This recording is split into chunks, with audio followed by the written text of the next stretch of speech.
My sister's luxurious wedding turned into a nightmare when she called security on me. You are not family anymore? But what she doesn't know, their smirks won't last long.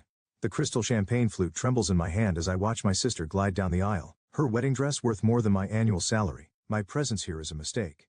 I know at the moment I catch Mother's glacial stare from the front row. Eden, that's me, the uninvited sister. The family disappointment who dared to show up at Brooke's perfect society wedding. I think deeper into my seat at the back of the grand ballroom, praying the elaborate flower arrangements will shield me from more hostile glances. Can you believe she had the nerve to come? A stage whisper carries from 2 rows ahead. After what happened with the clinic, I grip Ryan's hand beside me. My husband squeezes back, his silent support the only thing keeping me from fleeing. Our 7-year-old daughter Lily fidgets in her Sunday best, oblivious to the tension crackling through the air like static before a storm. The string quartet transitions to the wedding march. Brooke reaches the altar where her fiancé Daniel waits, both of them picture perfect. Father beams as he gives her away, his pride radiating across the room. The same father who told me 10 years ago that I was dead to him. If anyone objects to this union, speak now or forever hold your peace. The words barely leave the officiant's lips when Mother stands, her designer heels clicking against marble as she turns to face the crowd. Her gaze locks on to mine. I apologize everyone, but we have an uninvited guest who needs to leave. Her voice carries clearly through the hushed room. Eden, you were explicitly told you are not welcome at family events. This is a private ceremony. 200 faces swivel toward me. Lily shrinks against my side. Mommy, why is Grandma mad? Brooke's perfectly painted lips curve into a smirk. Security, please escort my former sister out. She's trying to ruin my special day as usual. Former sister, Lily's small voice cracks. But Aunt Brooke, I'm not your aunt, dear. Brooke's words slice through the air. Your mother lost the right to call herself family years ago when she betrayed us all. 2 security guards materialize beside our row. Ryan stands, positioning himself between them and me. We're leaving. No need for force. How dare you bring a child into this mess, Eden? Mother's voice drips with venom. Trying to manipulate us with an innocent girl. You haven't changed at all. My cheeks burn as we shuffle past bewildered guests. Lily's hand trembles in mine. The whispers follow us like poisoned darts. Always was the troubled one. Such a shame what she did to her poor parents. That poor child, having her for a mother. At the ballroom doors I pause and turn. Brooke stands triumphant at the altar, father and mother flanking her like proud sentries. The perfect family tableau, minus the black sheep daughter they erased. Congratulations, Brooke. My voice carries clearly across the silence. I hope your marriage is built on more honest foundations than the rest of your life. Her smile falters for just a moment. Good. Let her wonder what I know. In the lobby, Lily bursts into tears. Why don't they love us, Mommy? I gather her close, meeting Ryan's worried gaze over her head. He knows what this means. The careful peace I have maintained for years has shattered. They forced my hand by humiliating me in front of my daughter. Some people, sweetheart, aren't capable of real love. I stroke her hair, my resolve hardening with each sob. But that's about to change. 10 years I've stayed away swallowing their lies. 10 years of watching Brooke build her perfect life on stolen dreams and buried secrets. But seeing my daughter cry, that's the final straw. They want to talk about betrayal, fine. Time to show them what real betrayal looks like. I've got nothing left to lose and everything to prove. Game on, dear sister, game on. The drive home from Brooke's wedding feels endless. Lily's fallen asleep in the back seat, tear track still visible on her cheeks. Ryan's knuckles are white on the steering wheel, and the silence between us stretches like a rubber band about to snap. You shouldn't have gone, he finally says, voice low to avoid waking Lily. We talked about this. I traced the edge of my phone screen where dozens of social media notifications flash about the incident. They made my daughter cry, Ryan. Our daughter. And whose fault is that? You knew exactly what would happen. He takes the exit toward our neighborhood, his jaw tight. You wanted it to happen. The accusation hits harder than I expect, maybe because there's truth in it. Pull over. Eden, pull over now. He guides the car into an empty parking lot. I step out, needing air that isn't thick with unspoken words. The night air is cool against my flushed skin as I pace between faded parking lines. Ryan follows, leaving the car running for Lily. Talk to me. What's really going on?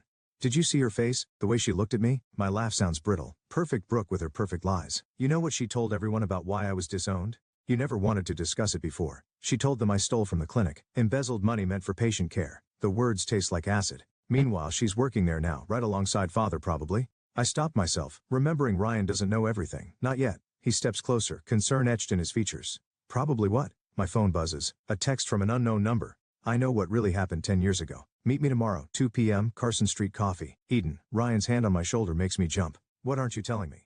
I show him the text. His expression darkens. Could be a trap. Your family might not be my family. I turn back toward the car. Someone at the clinic knows something.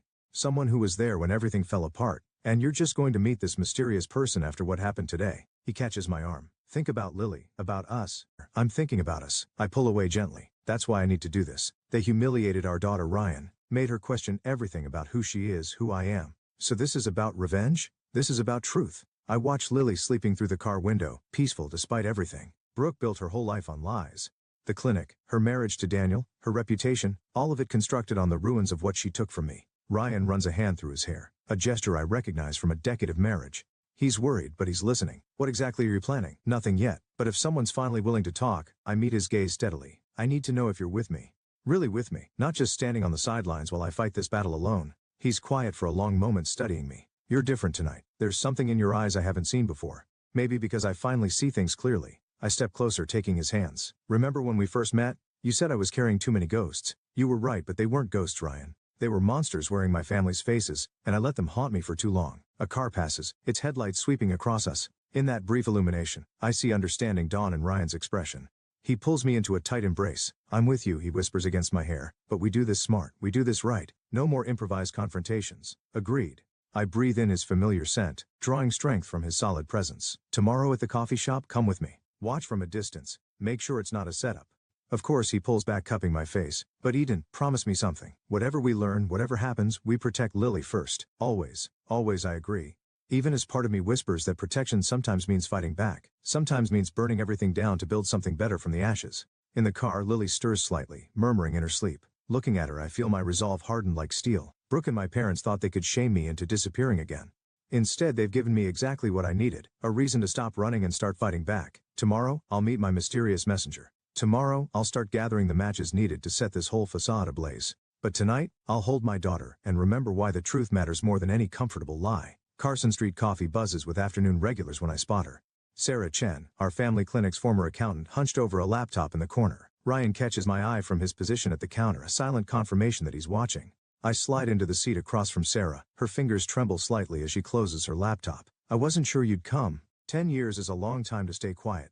I keep my voice neutral, though my pulse races. Why now? She glances around nervously. Your sister's wedding was all over social media. When I saw what they did to you, she pulls out a USB drive. There's something you need to see. The drive feels impossibly heavy in my palm. What's on it? Financial records. From before you left. Sarah leans forward, lowering her voice. Your father didn't just frame you for embezzlement, Eden. He actively covered up Brooke's mistakes, massive ones. My coffee arrives. Ryan's subtle way of staying close. Sarah flinches at his approach. The patient death in 2013, she continues once he's gone. Remember, how could I forget? A terminal cancer patient died after receiving experimental treatment. The investigation cleared the clinic, but what about it? Brooke administered the wrong dosage. She wasn't qualified. Hadn't even completed her medical training. Your father buried it, paid off the family. Sarah's words hit like physical blows. He used the money he accused you of stealing. The coffee cup rattles against the saucer as I set it down. You have proof. Everything's on that drive, including evidence that Brooke never finished medical school. The credentials she's using at the clinic, all falsified. My throat tightens. Why didn't you come forward back then? Your father threatened my family. My daughter was sick. I needed the insurance. Shame colors her face. But she's grown now, and I saw what happened at the wedding, the way they're still hurting you. My phone buzzes. A text from Brooke. Having coffee with anyone interesting? I look up sharply. Through the window I catch a glimpse of Daniel's car pulling away. They're watching me, Sarah realizes, panic edging into her voice. I shouldn't have. It's okay. I stand, offering her my arm. Let my husband drive you home. Ryan appears, instantly reading the situation. As he escorts Sarah out, I text Brooke back. Just catching up with old friends. How's married life? Her response is immediate. Stay away from Sarah Chen. Some stories should stay buried. I pocket the USB drive, my mind racing. Another text arrives from father this time. My office, 1 hour. Come alone or Sarah loses everything. The threat is clear, but something's different now. The trembling in my hands isn't fear, it's anticipation. At the clinic, father's secretary tries to stop me. I brush past her, pushing into his office where he and Brooke wait. That was quick, Brooke says, but her usual smugness wavers. Enough games. I face father across his desk. You want to threaten Sarah? Go ahead, but first explain something. How many other patients did Brooke kill? The color drains from his face. Brooke steps forward. You don't know what you're talking about. 2013, terminal cancer patient, wrong dosage. I watch their reactions. Ring any bells? You've clearly lost your mind, father starts, but I cut him off. Funny thing about buried secrets, someone always keeps receipts. I pull out my phone, playing the recording of my conversation with Sarah. Wonder what the medical board would think. Brooke lunges for my phone. I sidestep, easily watching her facade crack. You're bluffing. Try me. I meet father's gaze. You destroyed my life to protect her, framed me for theft, erased me from the family, all to cover up her mistakes. I did what was necessary. His voice is ice. Brooke had potential. You were always difficult. Difficult, I laugh. The sound sharp enough to make them both flinch. I was the only one telling the truth. And now I have proof. What do you want? Brooke demands. I move toward the door, pausing with my hand on the handle. Want? I want you both to know what's coming. Every lie, every cover-up, every patient you've put at risk, it all comes out. And this time, I smile, feeling decades of pain crystallize into purpose. This time, I'm not the one who'll disappear. Their protests follow me out, but I don't look back. In my pocket, the USB drive holds enough truth to burn their perfect world to ash. Let them try to stop me. I'm not that scared little girl anymore. I'm the one they should fear. The USB drive's contents spill across my laptop screen. Financial records, falsified credentials, patient records. Each document adds another brick to the wall of evidence against my family. But it's an email thread between mother and father that makes my hands shake. You need to see this. I turn the screen toward Ryan, who's been pacing our home office. He leans in, scanning the text. His jaw tightens. They knew about the other patients. 3 more deaths, all covered up. My voice sounds distant to my own ears. All blamed on equipment malfunctions or natural causes. The doorbell rings. Through the window, I glimpse Daniel's expensive car in our driveway. Ryan moves toward the door, but I catch his arm. Let me handle this. Daniel looks nothing like the confident man from Brooke's wedding. His tie is loose, dark circles under his eyes. We need to talk, Eden. I lead him to the kitchen, deliberately choosing not to offer him anything. He fidgets with his wedding ring. Brooke told me what you have. He glances toward my laptop. Whatever they're offering you. They? Who's offering me what? The medical board investigators? He runs a hand through disheveled hair. They approached me yesterday, asked about inconsistencies in Brooke's credentials. My pulse quickens, but I keep my expression neutral. I haven't spoken to any investigators. Don't lie to me. His voice cracks. I know what she did, what they all did. I've been reviewing the clinic's record since the wedding. And I can't. He swallows hard. I have evidence too, things even you don't know about. But if this gets out, it won't just destroy Brooke and your parents. There are other people involved. Good people who are just following orders. My phone buzzes. A text from an unknown number. Your daughter's school just received an anonymous tip about possible abuse in your home. CPS has been notified. The room tilts slightly. Daniel notices my reaction. They're desperate, he says quietly. They'll do anything to keep this quiet. They're threatening my daughter. The words come out like ice shards. Let me help you. Daniel leans forward. I can get you money, enough to disappear. Start fresh somewhere else. Just hand over the evidence. Ryan appears in the doorway, his presence steady. I think you should leave. You don't understand. Daniel stands. They won't stop. Mark's already called in favors with local authorities. They'll fabricate evidence against you, Eden. They'll take Lily. Get out. My voice doesn't shake. Tell my sister and my parents they just made their biggest mistake. After he leaves, Ryan holds me as I shake, not with fear but with rage. We need to move fast, he says. If they're involving Lily, no. I pull away, my mind crystallizing around a new plan. We're not running. Call your sister at the newspaper. It's time everyone knew exactly who the Millers really are. Eden, they want to play dirty. Fine. I grabbed my phone, dialing Sarah's number, but they forgot something important. What's that? I learned from the best. I meet his worried gaze. They taught me how to destroy someone's life. Now they get to see how well I paid attention. Sarah answers on the first ring. Eden, they're here. Police with a warrant. Upload everything. Now, every file, every record, every piece of evidence. Send it to the email I gave you.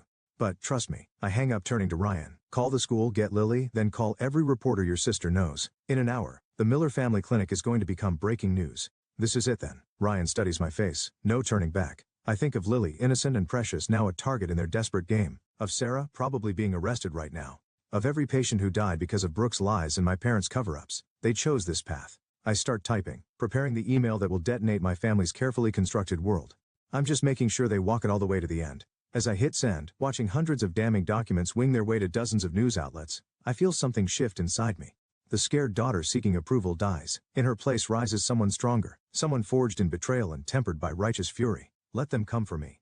I'm ready. The headlines explode across every local news outlet by morning. Miller family clinic under investigation. Multiple deaths linked to fraudulent doctor. Prominent family faces criminal charges. I watch the clinic's parking lot from my car, counting the reporters swarming like hungry sharks. Mother emerges first, perfectly composed until camera flashes blind her. She stumbles, mask slipping for just a moment. My phone hasn't stopped buzzing. Missed calls from unknown numbers, text messages ranging from threats to desperate pleas. I ignore them all, waiting. Finally, Brooke appears, Daniel trailing behind her. Even from this distance I can see she's been crying. Good. A tap on my window makes me jump. Ryan stands outside, expression grim. I roll down the window. The medical board just arrived, he says. And Eden, Sarah's dead. The world stops. What? Car accident last night. They're calling it a suicide. My hands grip the steering wheel until my knuckles turn white. When? Right after the police left her house. Ryan's voice drops. Eden, there's more. The evidence she uploaded, most of it's corrupted. They got to the server somehow. A bitter laugh escapes me. Of course they did. We should go home. This isn't safe. Mrs. Miller. A reporter spots me and suddenly they're all running toward my car. I start the engine, but not before catching Brooke's expression as she realizes I'm here. For a moment our eyes meet across the parking lot. She mouths something. Not a threat or a plea, just 2 words. I'm sorry. The drive home is silent. Ryan keeps glancing at me, waiting for the breakdown that won't come. Sarah's death should devastate me, should make me question everything. Instead, it hardens something inside me. We find Mother sitting in our living room. How did you get in? Ryan demands, moving protectively in front of me. I raised her. Mother's voice is eerily calm. I still have her spare key from when she was young. Get out, I say, but she raises her hand, revealing a familiar USB drive. Looking for this? She sets it on the coffee table. Your father says hello, by the way. He's meeting with the board right now, explaining how his troubled daughter fabricated evidence to destroy her sister out of jealousy. Sarah's dead. Yes. She doesn't even flinch. Tragic. Depression is a terrible thing. You killed her. Prove it. She stands, smoothing her expensive skirt. Like, you'll need to prove all your other accusations now that the evidence is gone. Your father's lawyers are very good at their jobs. Ryan steps forward, but I catch his arm. Let her talk. We're willing to be generous, Eden. Mother's smile doesn't reach her eyes. Leave town. Take your family somewhere far away. We'll provide enough money to start fresh, or stay and watch everything you love burn. She moves toward the door. Lily, such a sweet child. It would be awful if Child Protective Services found evidence of abuse, or if Ryan's newspaper suddenly discovered financial irregularities in his records. You're threatening a child. Ryan's voice shakes with rage. Your own granddaughter. I'm protecting my family. Mother pauses at the door. You have 24 hours to decide. Choose wisely. After she leaves, Ryan holds me as I shake, not with fear or grief but with a cold fury that threatens to consume me. We can't let them win, he whispers. We won't. I pull away, moving to my laptop. Sarah may be gone, but she wasn't the only one with evidence. Eden. They killed her, Ryan. They'll destroy us if we run. My fingers fly across the keyboard, accessing encrypted files I've been gathering for weeks. But they forgot something important about cornered animals. What's that? I turn the screen toward him, showing dozens of audio recordings, surveillance photos, and backed-up documents. A parallel investigation I've been running alongside Sarah's. They fight hardest when they have nothing left to lose. I start composing emails to every major news outlet in the country. Mother wants to play games with my daughter's safety. Fine. Let's see how she likes it when the whole world knows exactly what kind of monster she really is. This could backfire spectacularly, Ryan warns. Probably. I hit send, watching the emails disappear into cyberspace. But I'm done playing by their rules. The first national news alert pings on my phone minutes later. The war has begun, and this time I'm not fighting to expose the truth. I'm fighting to destroy them completely. The police arrive at 3 in the morning. I watch from our bedroom window as they lead Ryan away in handcuffs. Their accusations echoing in the quiet street. Fraud, embezzlement, conspiracy. All fabricated, all perfectly crafted to destroy him. Lily sleeps through it. Thank God. I stand in her doorway afterward, watching her peaceful breathing, knowing I caused this. My phone vibrates. Father's number, satisfied. His voice carries decades of practiced authority. This is just the beginning, Eden. Walk away now, or tomorrow it's your daughter's school calling with concerns about her home life. I end the call without speaking. My hands shake as I pack Lily's overnight bag, clothes, her favorite stuffed animal, the photo album she loves. Ryan's sister Claire arrives within the hour. It's just for a few days, I tell Lily when she wakes confused and frightened, like a vacation with Aunt Claire. But what about Daddy? What about you? I hold her tight, breathing in her familiar scent. We'll fix everything, I promise. After they leave, the house feels like a tomb. I pour myself a drink, but before I can take a sip, someone pounds on the front door. Brooke stands on my porch, mascara streaked down her face. They're going to kill you. What? She pushes past me, frantically checking windows and doors. I heard them talking. Father hired someone. They're making it look like a break-in gone wrong. Why are you telling me this? Because Sarah was my friend too. Her voice cracks. And I can't have another death on my conscience. I study my sister, really look at her for the first time in years. The perfect facade has crumbled, revealing someone as broken as I am. Daniel left me, she continues. The medical board revoked my license. Everything's falling apart and they don't even care. They're just worried about protecting themselves. Like they always have been. She grabs my arm. You need to run, now. Take what you can, and headlights sweep across the windows. Brooke freezes. They're here. Get out the back, I tell her. Already moving toward my laptop, I need 2 minutes. Eden, go. As she slips away, I quickly upload everything I have to multiple secure servers. The front door splinters under heavy boots just as I hit send. 2 men enter, faces obscured, professional, clinical. I recognize the look, the same cold efficiency Father always praised in his business dealings. Mrs. Collins, the taller one, approaches slowly. This can be easy or hard, your choice. I back away, buying seconds as the files upload. My father sent his regards. The Millers send their condolences about your tragic accident. A noise from the kitchen makes them turn. Brooke stands there, phone raised. I'm live streaming everything. The men hesitate. In that moment, I lunge for the front door, but the shorter one catches me. Pain explodes across my face as he strikes me. Through blurred vision, I see Brooke tackle him. Run. I stumble into the street, blood in my mouth, ears ringing. Behind me, glass shatters. A scream, Brooke's or mine, I'm not sure. Neighbors' lights flick on. A car starts somewhere. The men emerge from my house, walking unhurried to their vehicle.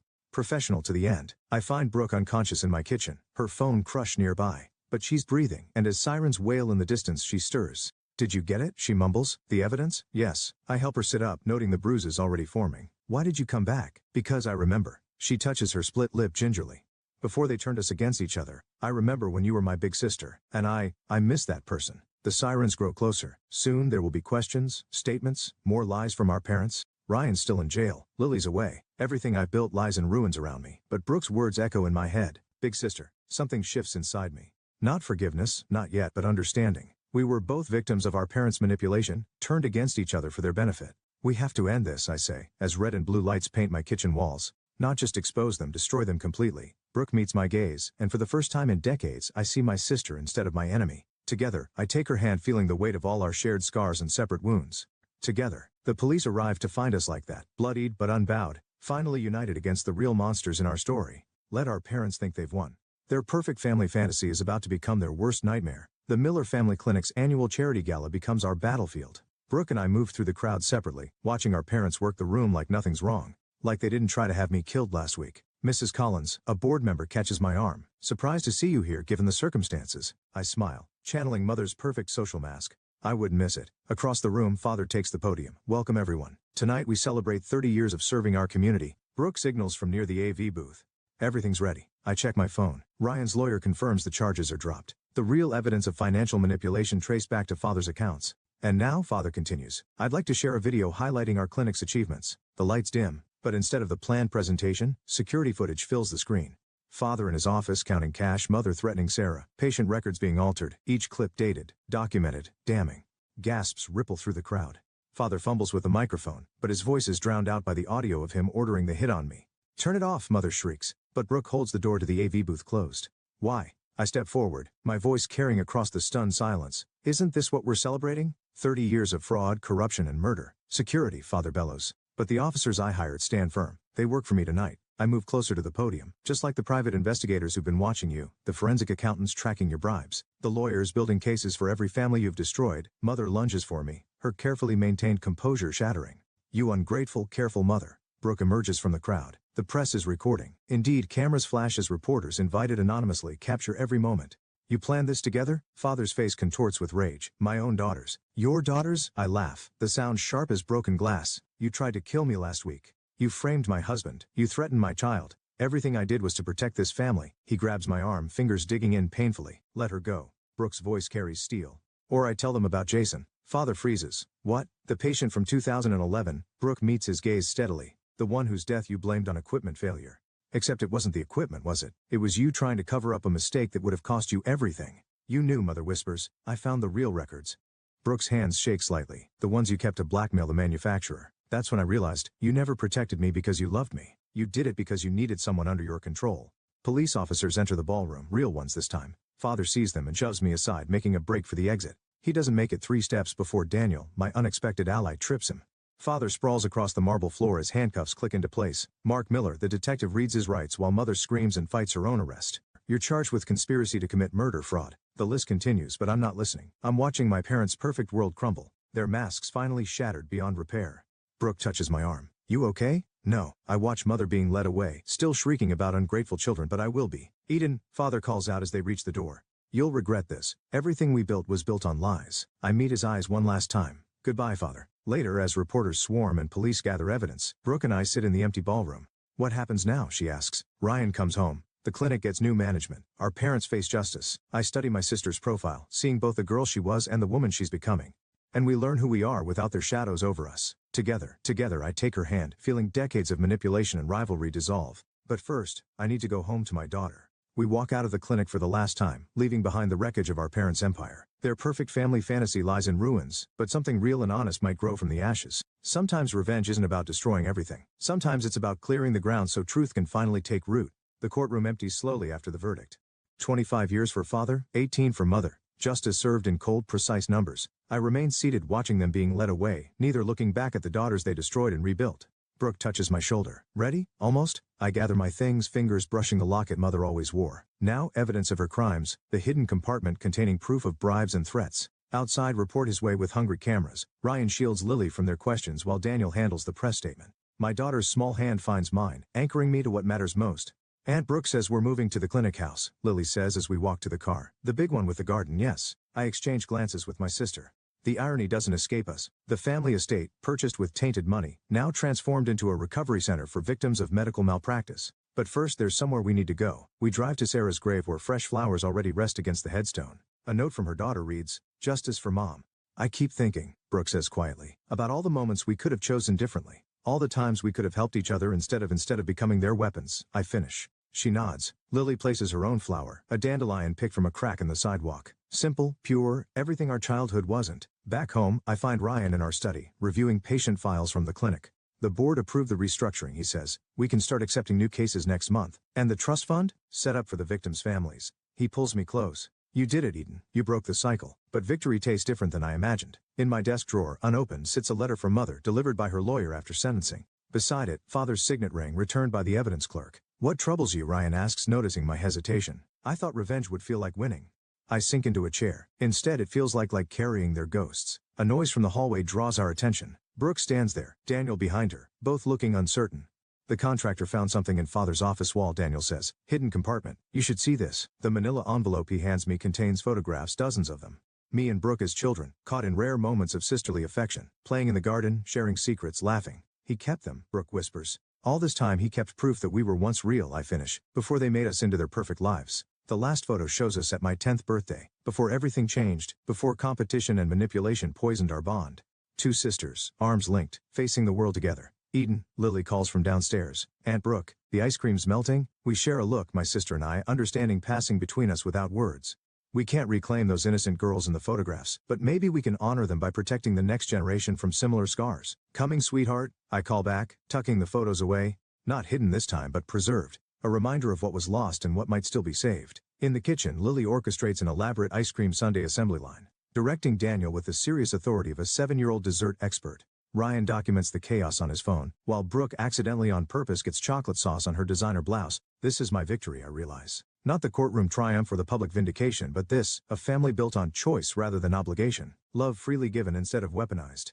Mother's unopened letter can wait. Father's ring will gather dust. Their power over us died not with exposure or imprisonment, but in this moment, watching my daughter teach my sister how to make the perfect sundae. Everyone laughing as whipped cream goes everywhere. Mom, Lily waves me over. You're missing everything. I join them, accepting the sticky spoon my daughter offers. The past will always echo, but its power fades with each genuine smile, each chosen connection, each moment we decide to be more than our scars. Sometimes the sweetest revenge is simply living well, surrounded by the love our parents never understood how to give.